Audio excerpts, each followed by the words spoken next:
Yo, what up, guys? Welcome back to the Outside the Box podcast. I did that really slow because I felt like there was a beatbox coming on, but then I pulled back when I realized that's probably not something cool to do on the podcast, and we want people to listen and not turn away. Anyway, I am Jacques Slade. I want to welcome all of you to the show.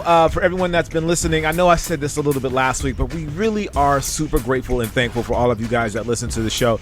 The feedback that you have been giving us is amazing. You're really making this show so much better, and it's all because of you. Definitely not because of me. Again, I'm Jacques. You can find me at Cousteau all over the interwebs, but this show, it would be nothing. And I mean nothing without these other two. And that is Tiffany Beers and Nick Engvall. Nick Engvall, go ahead, introduce yourself and give them all the details. Nick Engvall here. I've been working in the sneaker business for about 10 to 12 years. Worked at Complex, Soul Collector magazine way back in the day, Finish Line, and most recently StockX. And really, I just love that we have this going on because it gives me an excuse to learn from Tiffany. She's really the star of the show. So why don't you introduce yourself, Tiffany? You guys are too much. Tiffany Beers. I worked at Nike for 13 years. My most well-known products are probably the Nike Mag and the Hyper Adapt. And yeah, you can find me on Instagram and YouTube, Tiffany Beers. Tiffany Beers, ladies and gentlemen, the Nike Mag creator. I love. See, the thing with me, I don't want to stress it, and I feel like I stress this every week, but you just throw like Nike Mag out there, like you're like, oh, I invented the paperclip. No, you invented the Nike Mag. It's not like you didn't invent something cool. Let me explain something to you. If I invented the Nike Mag, if I was the designer of the Nike Mag and the Nike Hyper Adapt 1.0, my family, they probably couldn't talk to me for 2 weeks. Like I would just be like, don't talk to me right now.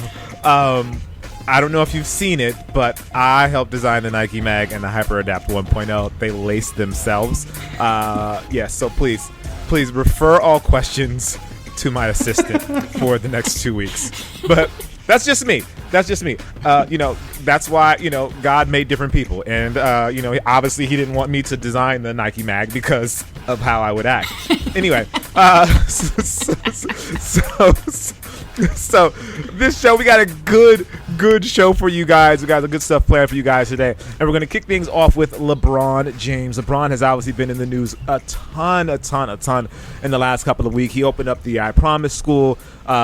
He moved to the Los Angeles Lakers. And the LeBron 15 has actually been doing really, really well. But one LeBron 15 in particular is going to be, I guess, bigger than the rest, and that is the LeBron James Equality Sneakers from the he wore them in a game this season. That's the 2017-2018 season, and they were in response to a lot of things that were going on in the community and in regards to athletes being treated fairly and police brutality and stuff in the African American community.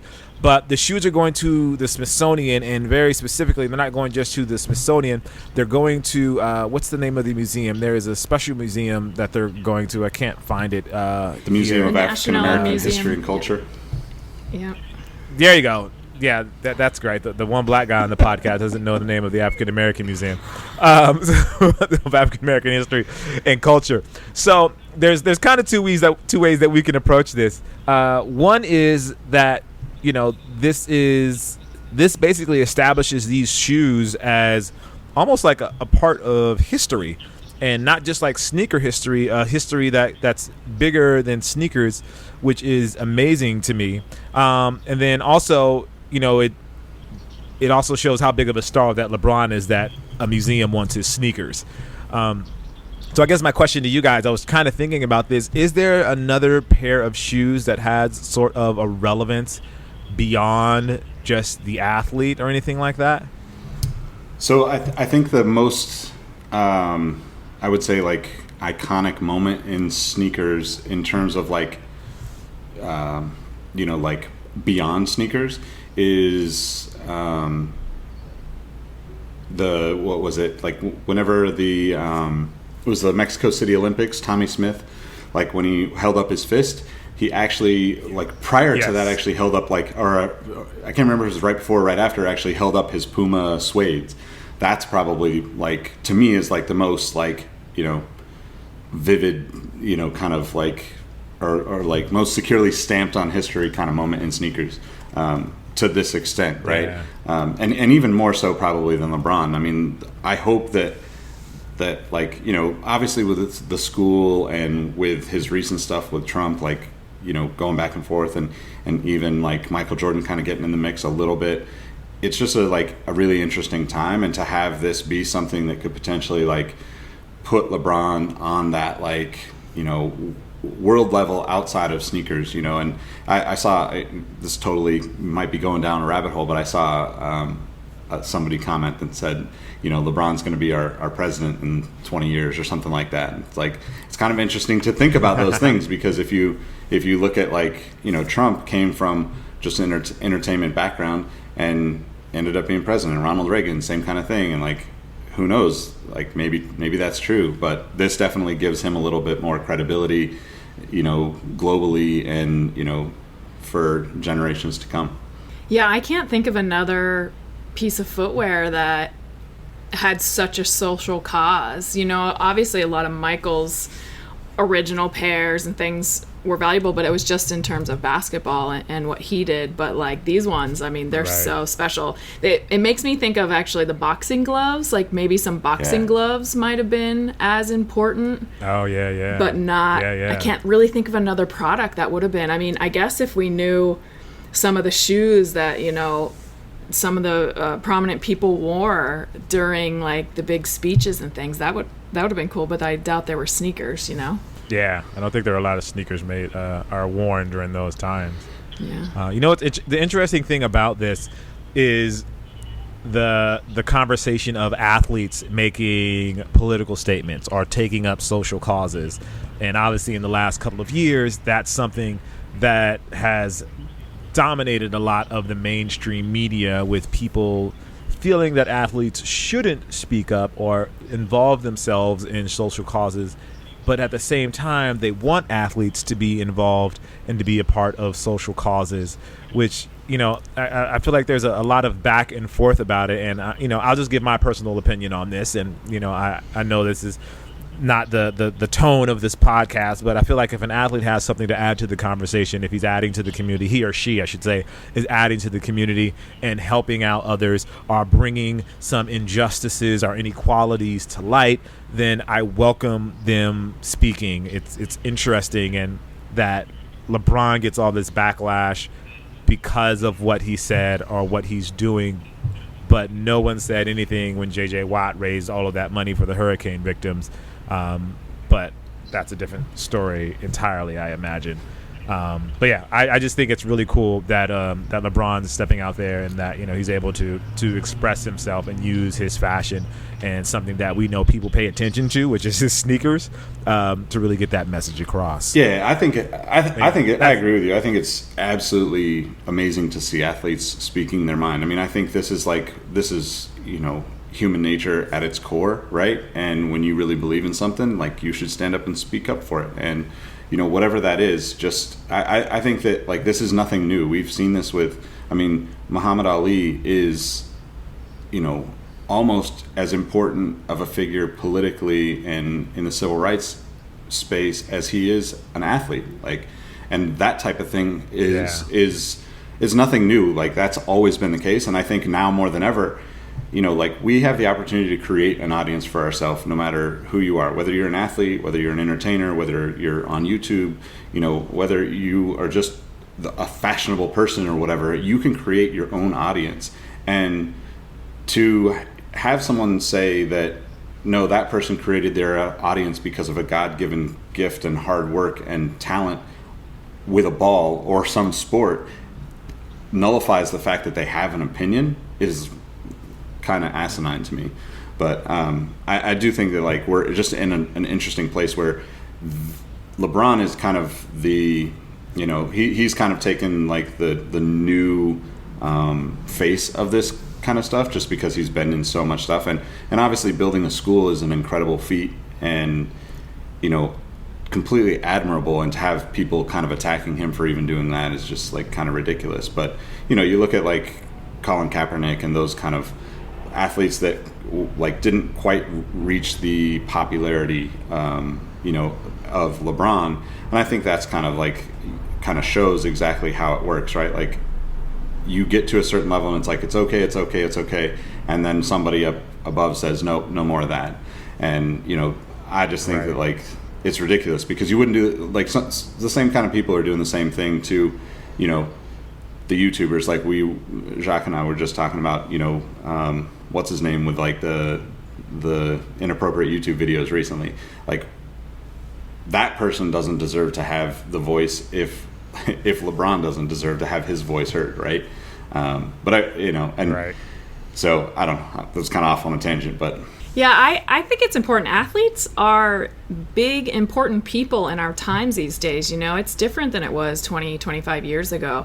They're super influential, and I like it. I think they should speak up for what they believe in, but at the same time, like, I want to keep sport pure. Like, sport is sport. It's competition. It's fun. It gets people active. Like, I'm worried that it's going to become more of a, like the whole thing with Kaepernick. Like, let him play football, man. He's a good football player. Yeah. Like, keep the sport focused on that. But at the same time, he should be allowed to stand up for what he believes in, And the other thing that I think of, like, with the equality shoes is, jerseys forever now.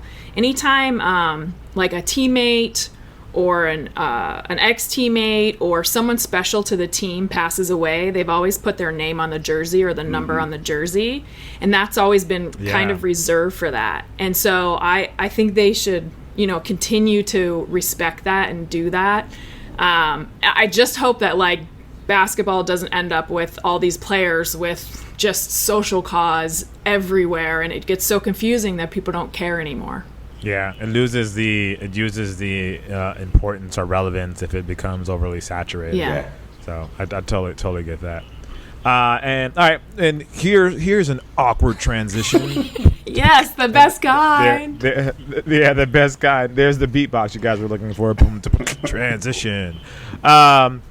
We call him out. You call him out. It makes it obvious, and people are like, oh, that was a transition. It's very cool. There's a special boot, and I when this story came up, I thought of Tiffany. Just for those out there that don't know about this, Tiffany is actually formerly a plastics engineer. In my mind, she just got bored with like creating things and being like so awesome that she was like, I've got to do something else. This plastic engineering thing it's over. I'm over it. I'm actually still a plastics engineer.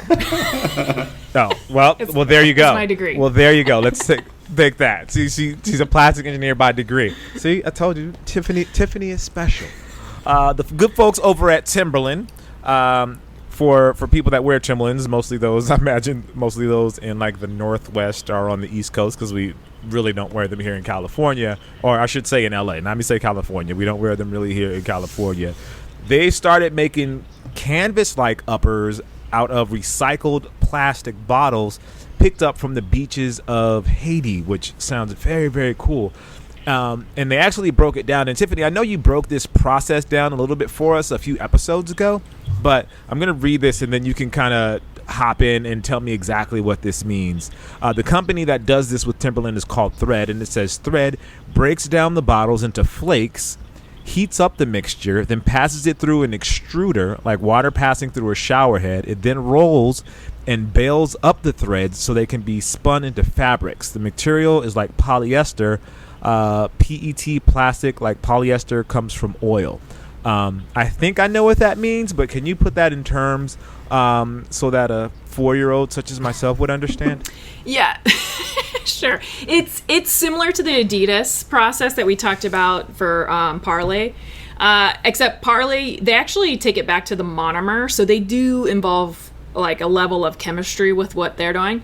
With what Thread and Timberland are doing is how we described before. So think of Play-Doh. You know, when you have the Play-Doh and the little spaghetti machine and you just wad up the Play-Doh and you shove it in there and it squirts out the strings of spaghetti. Effectively, that's what they're doing. They're taking the bottles, they're basically shredding them for all intents and purposes. Then they heat it up and they throw it through an extruder and they make the fiber. Now, the extrusion head is so tiny. I mean, it's the size of a fiber. It's that diameter. And then they use that fiber to then, I think this looks like a canvas. So it's a woven product. And they weave it together to make the fabric. So the interesting thing to me, though, like, it looks like I guess, and maybe this speaks to my ignorance, is regular canvas material, is that plastic as well? Yes. Like that's like jean, right? I thought like canvas is like a jean or like fabric, like a thread. I don't know. What am I? Educate me here. Yeah, it depends on what kind of canvas it is. So canvases are basically, they represent the weave, and so the pattern that's kind of in it, and there's a couple other differentialities to it. But when you weave something, you can put any kind of fibers in there. So it can be a cotton canvas, it can be a polyester canvas, it can be a nylon canvas, and all of those will feel different and they'll have different hands. The only one that's not plastic there that I mentioned is the cotton one. And so that's, obviously a natural fiber. So cotton, wool, those are pretty much the natural fibers that are used. There's a little bit of paper and thread, tree-based one now, like Allbirds uses in their tree hugger shoes. But more or less, the rest, anything polyester, rayon, nylon, those are all polymers that are extruded and kind of made in that manner. The cotton is obviously made different. It's spun, it's stretched and spun versus the extruded plastics. Okay, and one more question. What is PET plastic? So it's polyethylene tetrafluoride, I believe it is. And it represents a polymer that's used to make bottles. So PET is easy to blow mold, and most of your bottles are actually blow molded. That's how the process is for making them. Like there's injection molding, extrusion molding, blow molded. And so it's just a kind of plastic that has the proper good properties basically to make a bottle. So different properties they look for is like transparency. All bottles are transparent or have a tint to them. And then also lightweight, thin. You can make it super thin, but it's still durable, so on and so forth. That's super interesting. So the cool thing about this is that they're actually employing people in Haiti to collect the bottles, and then they're turning them into thread, and thread is turning them into fabric, I guess. And then also, like, Timberland is also investing in Haiti, where they're planting trees across the island. They're helping farmers increase their sustainable seed banks, and they're actually committed to buying organic cotton from Haiti as well, which is a very cool tie-in, that they're not just going there to do one thing. They're actually like investing in the country, which is something that obviously we wish all businesses would do, like invest into the communities that they're a part of. But I guess the bigger question here is this plastic sort of recycling or I guess upcycling or repurposing, is that a legitimate future for the footwear industry? Yeah, that's a great question, because I think it's great that they're using recycled bottles to make this product, but how do they recycle this product? Do they have plans to basically tear shoes apart and recycle them back into the process? That's difficult. That's much more difficult because of the different materials involved. There's rubber, plastics, and as we talked about last week, you have to separate those all out. You can't recycle them all together into one thing. They have to be all separated. So I'm not sure if it's sustainable yet, but knowing how much people care about this and how much they're moving forward with it, I would guess that there's a few companies working pretty hard on it. It seems like there's, from what I've seen, it seems like there's plenty of plastic pollution that can be, at least for, I don't know how long it will last, but there's tons and tons and tons of this in the ocean, right? So it seems like, at least for the time being, this is a good way to, kind of kill two birds with one stone, so to speak, and like actually do something that's better for the environment in terms of like cleaning that up. But I'm kind of curious too, like how this, like down the road kind of becomes a thing, because I don't think we're in danger of like running out of, recyclable plastic, right? Like that's probably decades away at best. But right. Yeah, it definitely, like to me, is a big sign of shift in in that almost every brand has some sort of initiative like this, and this being like one of the more aggressive ones, kind of along with Adidas that we talked about before. It's just an exciting thing to see, and I wonder what else is going to come from it, right? Like, I think these are just like in their infancy, and as far as like what could be done with recyclables and how people are going to kind of use this type of material in the future. Yeah, I'd love to see like recycled product, because it's so important to the economy moving forward and the earth, like I'd love to see it costing less. And then, but the process for it costs, it's a very manual process right now to recycle all those bottles and pick them apart and clean them and all that stuff.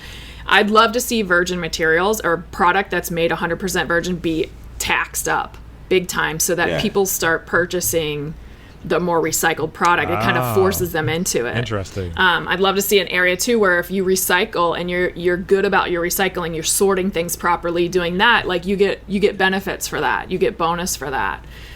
Because it doesn't just, like, there's still people dropping trash using plastic water bottles all over the place. It's not helping, Do you think that that's something that, like, I 100% agree. I think, like, especially on the production side of, like, encouraging, or taxing, like, the virgin plastic usage versus encouraging, the recyclable or recycled stuff. Do you think that kind of thing, obviously this is not, it's more off course than probably we were planning to go, but do you think like that kind of thing can actually work on like a consumer level as well? Because I mean, like, just to my tree hugger nature, I just started using like metal straws not too long ago, and like take them with us wherever we go, kind of thing. Like, don't get them from the coffee shop and all that. And it's gotten pretty easy. Like, it took a while. Like, at first it was like, I don't want to do this, but it's just like, oh, it's just the norm for me. And I'm wondering if like that kind of like, encourage the recyclable elements, or, taxing like the things that we don't want to see.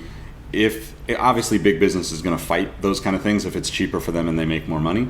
But do you think that that's something that consumers can eventually, I don't know if benefit from is the right word, but like, be a part of? Absolutely. I mean, look at the luggage industry, right? When bags were free, you took a lot. Now, bags cost a lot, so you don't bring as much, right? How many people do you see on planes with just a carry-on, and that's all they brought? So, I mean, I think money is a great motivator, especially when it comes to recycling and helping with the earth. But big business doesn't like it. It makes it much more difficult for them. That's why if Adidas pulls off this whole everything's recycled by 2024, that will be huge. That will give all the other companies, there won't be a reason why they're not doing it too. So, yeah, I think it can happen. It's actually kind of interesting too. Like you said, Jacques, like Timberland being very focused on Haiti. I kind of wonder if some of these companies might take this same approach, right? Like there seems to be two like very good opportunities to both like do something and then have a cool story behind it. And like Timberland saying, hey, we're gonna own like Haiti in the sense that everything we do is gonna kind of like look at this and how do we help them throughout our business expenses and our expenditures. Where Adidas is obviously taking the more aggressive approach, but I wonder if like there'll be like other companies saying, hey, this happened in this, it's unfortunate, but like natural disasters tend to spark like the kind of human nature of businesses, or the humanity side of businesses, I guess. So I got one last question on this, Tiffany. Yeah. Is there a, well, I guess I imagine the answer is no to this question, but is there a performance hit either up or down when you use recycled materials? Yeah, absolutely. It's down. Like the Timberland ThreadX is a great example because it's like a canvas-based material. And if you've ever worn a canvas shoe that doesn't have a lining in it, it's kind of rough. The waxed canvas tends to have a little nicer hand to it, but there's definitely performance takeaway. Like the material won't be as soft. The performance attributes, it tends to get brittle a little bit more often. And a lot of times, like right now when they build a product, if there's recycled content in it, like my senior project in college, was basically how much filler material can we put in to these plastic components before they're completely inusable. And we tested them all along the way to check, what percentage of viability do they still have. And in that, we actually used limestone because it was a worst case scenario, right? Because it's completely not reusable.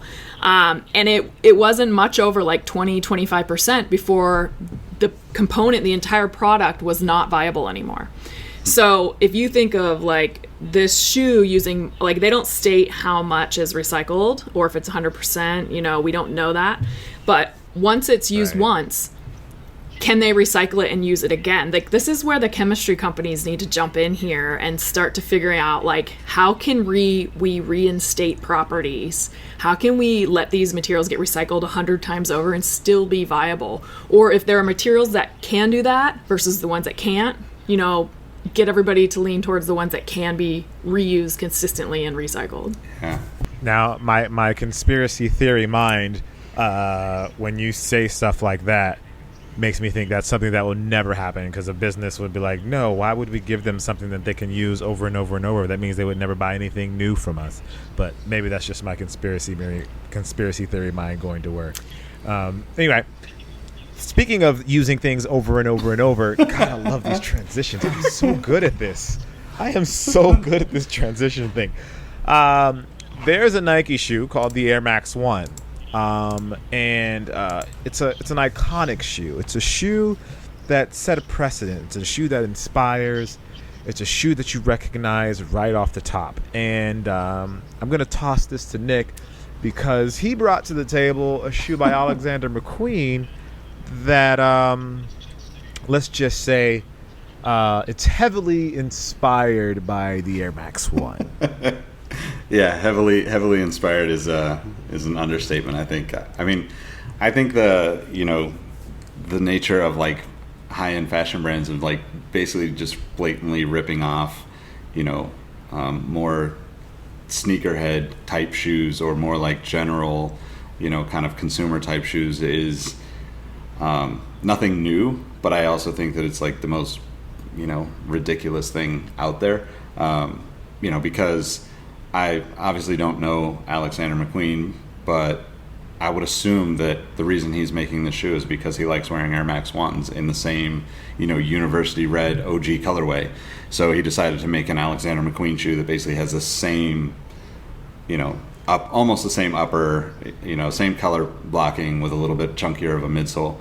And I think that, it's just kind of like, can we get past this? Like, if you're really a designer, like a high-end fashion designer, why would you be making like what I would call like normal, products from, kind of like traditional consumer brands and trying to make them the same but like slightly different? I don't see the value in it. And I just don't know, like on the other side of this, I don't understand like who, if at this point too, like because sneakers are so popular worldwide compared to what they were maybe 10 or 15, 20 years ago, why would you even want to spend $800 on a shoe that looks like a shoe that you would buy, at a swap meet or something like that?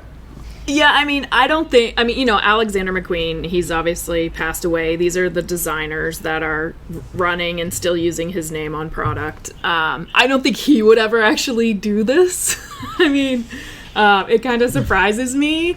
But the article does talk about, the Stan Smith and a few other products. So I don't know.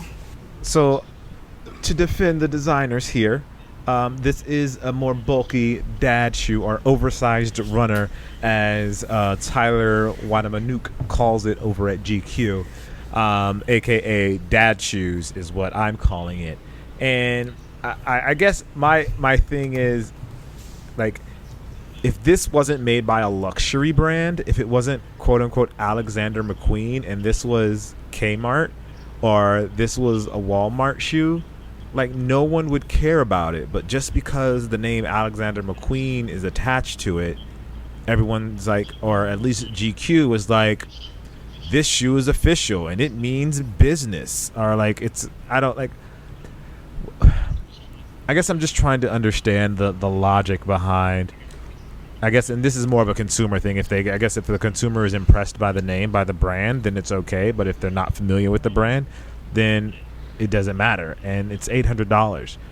And I don't know. I wonder like how that, and to Tiffany's point, like the designers that are designing for the Alexander McQueen brand, like what is the, like, one, is there respect for the name that you're working under, or is there reason for it? Because obviously, like, putting nice materials on something is, I think, something that most people can enjoy and appreciate, right? But like to have something that just can't stand apart, and like you said, like if you walked into a Payless shoe store and saw that on the shelf, which you absolutely could, not as nice of materials because you wouldn't be able to sell it for $50 or whatever their price point is, but you could see this shoe having, like, not to pick on him, but like the Shaq logo on the side as a runner available at Payless shoes for $40 or $50. Right. Well, go ahead, Tiffany. Well, I was just going to say, I mean, I like that it's $800 because it makes the Hyper Adapt look cheap, right? I mean, at least it auto laces, And second of all, if you look at the images, there's one image that shows the inside of the heel, and you see those giant wrinkles. I mean, I can tell from here they're more than a half inch. Talk about Blisterville. I mean, not going to be comfortable. I love it. This is why you are on this podcast. I love that so much. You're like, nah, son. Get that. You might as well get the Hyper Get Adapt. that leather. You'll be way happier. Right? Somebody need to, that cut and sew ain't right. So looking at this, looking at the article here, there's a line here that I just want to, quick message to Tyler. If you're listening to the podcast, you wrote a line here that says, while high fashion labels borrowing ideas from iconic sneaker brands seems like it should be a party foul, the mix of high and low is just the kind of things that sneakerheads eat up. Quick correction here. It's not the kind of thing that sneakerheads eat up, actually. It's the kind of thing that actually enrages sneakerheads because it's almost... what's a good way to put this? It's our way. It's basically, we see that people are stealing, I should say, from sneakerhead culture in order to fatten up their pockets when they have no direct connection to the sneakerhead world. So instead of sneakerheads eat that up, I would say doing the kind of things that makes sneakerheads angry. Just change a couple of words there at the end to make that correct, and I think to make that more relevant. I don't know how that's going to work for your SEO, but as far as the sneakerheads go, we're not cool with that, and we see exactly what the designers at Alexander McQueen are doing, and we don't take to it kindly. So yeah, just throwing that out there. Just next time, Tyler, if you want a reference, you can reach out to one of us at the Outside Pods Twitter.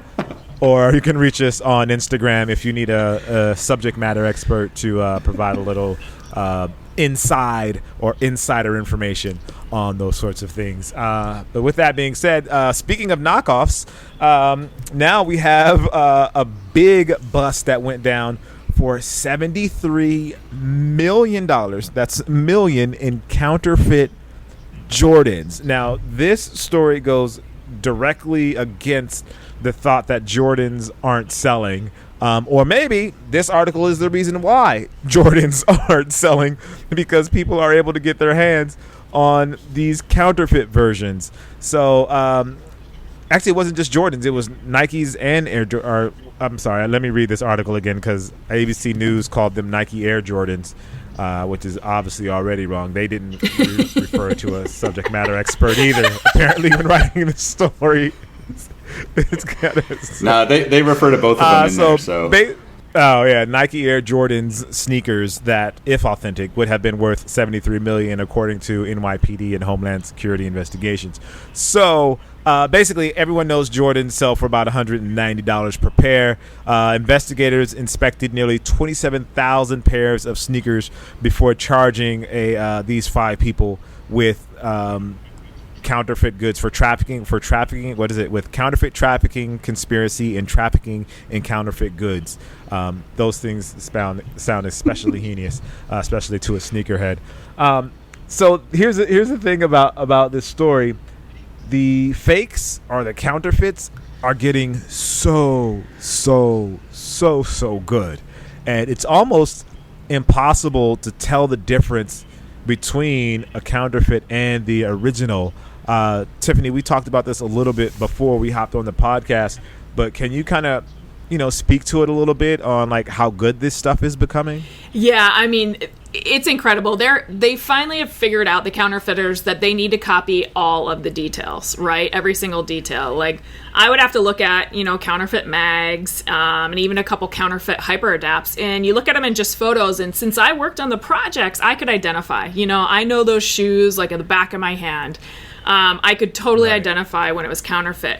But for many people, they would have no idea. I mean, the slight details that you look for are, it's just not well known. So, I mean, the counterfeiters are doing good. I hope people don't find these counterfeit shoes in their collection. But unfortunately, looks like there's about 350,000 pairs that are out there. That's insane. That is crazy. And so, Tiffany, and it goes down to even stuff like the glue that they use, and the fonts and everything like they use. Like, that stuff used to be pretty easy to notice. Like, you could smell a shoe and be like, no, that's Fugazi. Or you could see the font and be like, nope, they use Times New Roman. They should have did better. Like, you can tell right away. But some of this stuff is like almost an exact replica of the shoes, I guess. Yeah, I mean, I would say the easiest way to identify is you look for little mistakes, like, jump men that are in reverse. They only go one way. They don't actually, you're not supposed to put them on shoes in both directions. Things like that. But you'd have to know the logo well enough to know that, a lot of times, like, the Jumpman logo will be messed up, or on the tag, the factory tag, like, sometimes there's misspelled words on there. I think that's the most common thing, is like finding a misspelled word, then it's a fake. But again, like, there would be unless you were the original developer and you knew what materials were used, because they can sub in a different red material and no one might know the difference. They just think it's a different SKU, right? But only the original developer would know that, no, that was actually a suede, and it was this particular suede. So if you scratch it, you'll see a white background. If it's a red background, it's not the same material. So little details like that. I mean, geometries, like mag, the geometry, people would grossly have the geometry wrong of things, but it looked close enough that people thought it was real.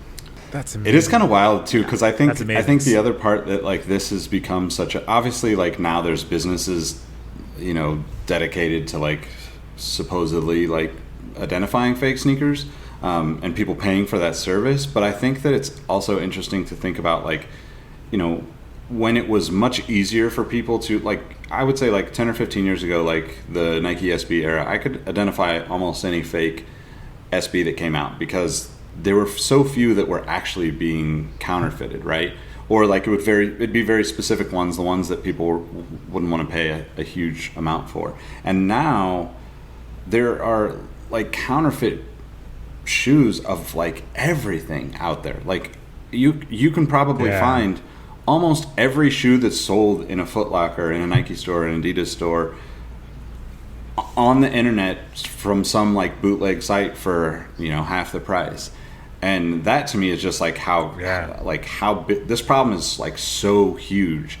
To think of, like, 300, 400,000 extra pairs circulating in the market, it's no wonder, like, there's like the value of Jordans and even Yeezys to that, like, not necessarily this article, but, like, the value of both of those shoes has declined so much in the past 3 to 5 years, because there's just so many of them. There's so many fakes out there, and they're so good that I don't think most people even know the difference.